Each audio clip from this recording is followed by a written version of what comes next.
Assalamualaikum warahmatullahi wabarakatuh. Halo semuanya, perkenalkan nama saya Syifa Nurjana dari SMP Negeri 206 Jakarta, calon guru penggerak angkatan 9. Pada kesempatan kali ini, saya akan memaparkan tugas demonstrasi kontekstual modul 1.3 visi guru penggerak. Tujuan pembelajaran. Yang pertama, calon guru penggerak mempraktekkan penerapan paradigma inquiry apresiatif untuk mengidentifikasi potensi diri dan membuat kalimat prakarsa perubahannya. Kedua, calon guru penggerak menyusun bagja menurut prakarsa perubahan diri yang telah dibuat untuk kemudian menjalankannya. Apakah itu paradigma inquiry apresiatif?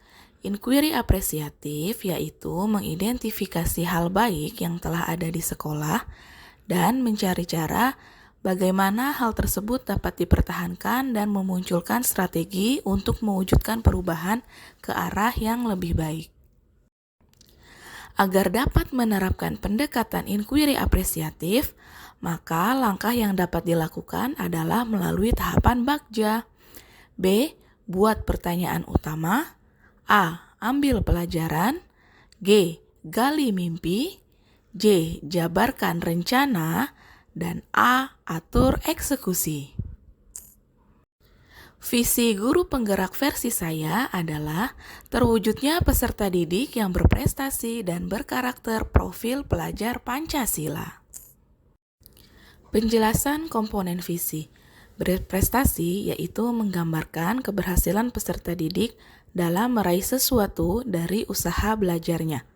Berkarakter profil pelajar Pancasila yaitu menggambarkan peserta didik yang memiliki karakter beriman, bertakwa kepada Tuhan Yang Maha Esa dan berakhlak mulia, bernalar kritis, berkebinekaan global, mandiri, gotong royong, dan kreatif.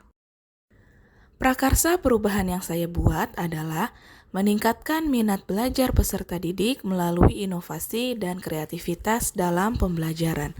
Karena dengan minat belajar yang baik, maka akan mewujudkan prestasi juga karakter peserta didik sesuai dengan profil pelajar Pancasila. Berikut tahapan bagja yang dapat mewujudkan prakarsa perubahan saya.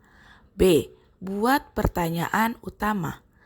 Apa yang harus saya lakukan untuk meningkatkan minat peserta didik? Daftar tindakan yang perlu dilakukan adalah: pertama, mencari referensi model-model pembelajaran yang dapat meningkatkan minat belajar peserta didik. Kedua, melaksanakan diskusi dengan kepala sekolah, rekan sejawat, stakeholder sekolah, maupun rekan guru di MGMP terkait model pembelajaran yang dapat meningkatkan minat belajar peserta didik. A. Ambil pelajaran. Pertanyaannya, pertama, siapakah tokoh yang mengalami pengalaman keberhasilan dalam melaksanakan pembelajaran yang dapat meningkatkan minat belajar peserta didik? Kedua, bagaimana proses merencanakan dan melaksanakannya? Ketiga, keterampilan apa yang harus dimiliki untuk mampu melaksanakan pembelajaran yang dapat meningkatkan minat belajar peserta didik?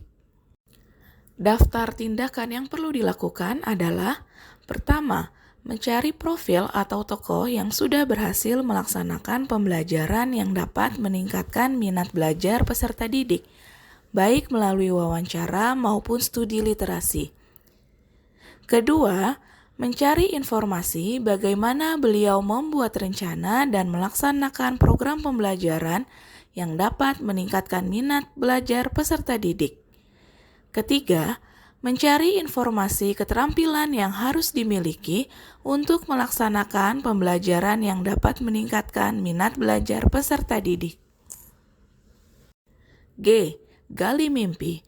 Pertanyaan yang saya susun adalah: apakah kebiasaan yang akan muncul dari pelaksanaan pembelajaran yang meningkatkan minat belajar peserta didik?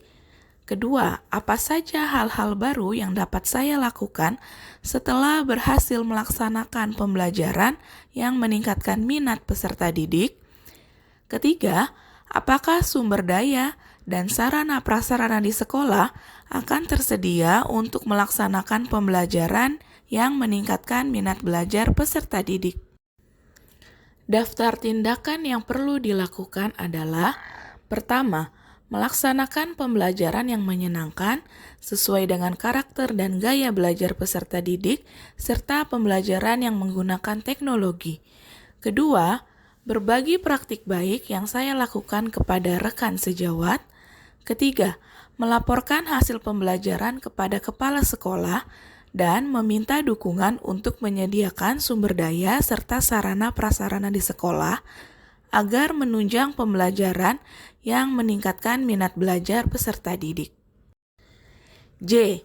Jabarkan rencana. Daftar pertanyaan yang saya susun adalah: pertama, apa langkah pertama yang bisa saya lakukan? Kedua, apa tindakan-tindakan yang dapat mendukung usaha untuk meningkatkan minat belajar peserta didik? Ketiga, bagaimana cara mengukur keberhasilan pembelajaran yang dilaksanakan? Daftar tindakan yang perlu dilakukan. Pertama, melaksanakan asesmen diagnostik kognitif untuk mengetahui kemampuan awal peserta didik, serta asesmen diagnostik non-kognitif untuk mengetahui latar belakang serta gaya belajar siswa. Kedua, melakukan persiapan yang matang, mencatat kelebihan dan kekurangan dari pembelajaran yang diterapkan, serta melaksanakan refleksi bersama peserta didik. Ketiga, membuat catatan observasi dan melakukan tes akhir, baik tes kognitif maupun angket kepada peserta didik. A. Atur eksekusi. Daftar pertanyaan yang saya susun adalah: siapa yang dapat mengarahkan dan memantau pembelajaran yang meningkatkan minat belajar peserta didik? Kedua, siapa yang akan saya libatkan dalam rencana ini? Dan ketiga, apa rencana tindak lanjut yang akan dilakukan setelah tujuan ini tercapai? Berikut daftar tindakan yang perlu dilakukan. Pertama, melakukan koordinasi dengan kepala sekolah atau wakil kepala sekolah dan membuat daftar nama sebagai pengarah pelaksanaan pembelajaran. Kedua, dalam rencana ini, saya akan melibatkan seluruh stakeholder sekolah dan rekan sejawat yang memiliki kepentingan yang sama. Ketiga, melaporkan kepada kepala sekolah dan berbagi praktik baik kepada rekan sejawat.